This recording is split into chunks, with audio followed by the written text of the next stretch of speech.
Mr. President, on December 8th, Donald Trump nominated Andrew Puzder to serve as Secretary of Labor. He was scheduled to come before the HELP Committee tomorrow for his confirmation hearing. There is some reporting suggesting that he is having some second thoughts, and I sincerely hope that that is true. The reasons Mr. Puzder is a terrible choice for this job are literally too numerous for me to cover fully, but I'm at least going to give it a start here. If you work for a living, the Labor Secretary is very important to you. This person is responsible for protecting the interests of 150 million American workers.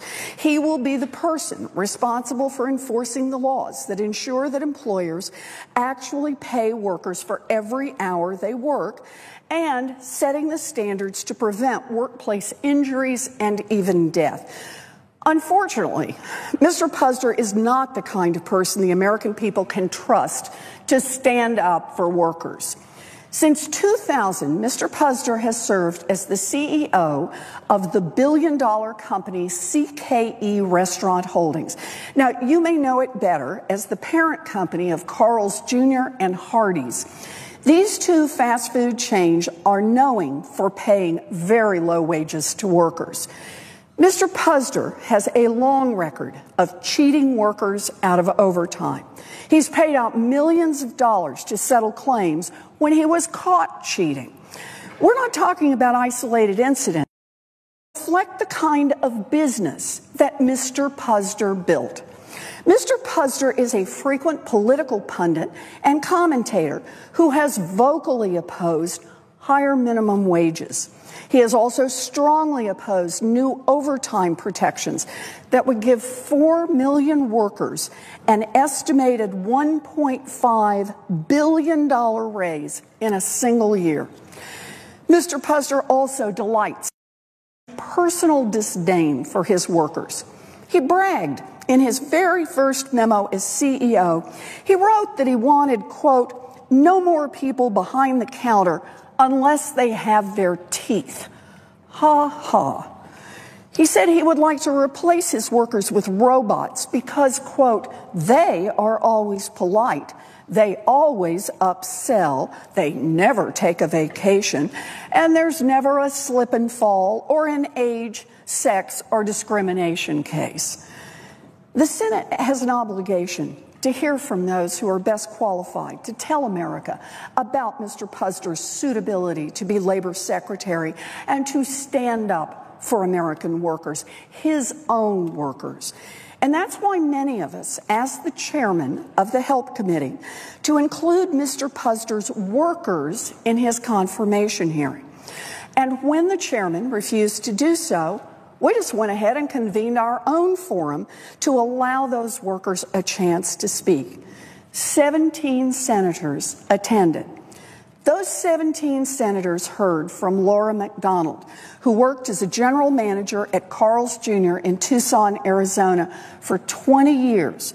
For years, she was forced to work extra hours without pay. Employees like Laura are the subject of a major lawsuit against Mr. Puzder's company, CKE, regarding unpaid overtime.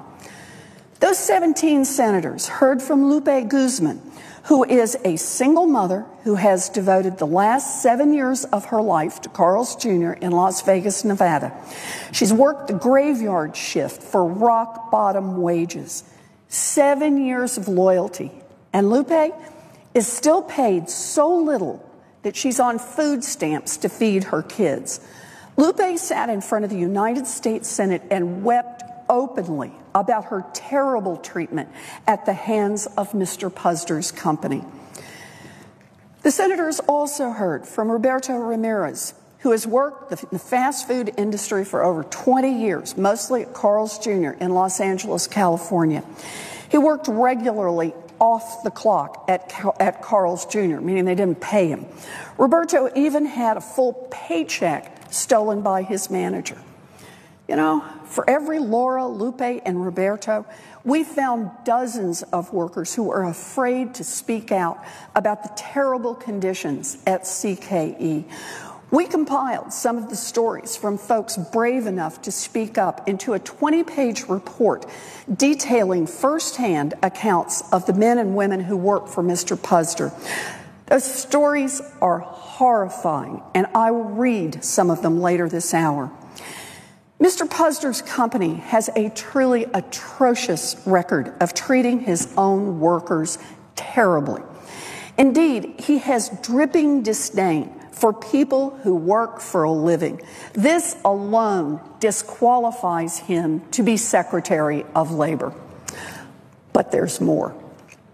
In recent weeks, it has come out that Mr. Puzder employed an undocumented immigrant in his household for years, and he didn't pay taxes on that employment. Yep, you heard that correctly.